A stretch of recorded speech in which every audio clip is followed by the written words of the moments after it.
אבא. אתה נראה טוב. תראה, אני מצטער על זה שאני לא קשף אוויר כמו שקיווית. אבל ניסיתי מאוד לשמור על העולם. אני מקווה שאתה גאה בי.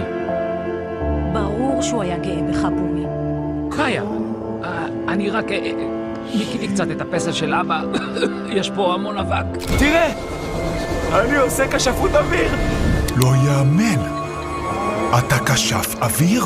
אני כבר רוצה לספר לאמא. היא תשתגע על זה. אני באמת כשף האוויר האחרון.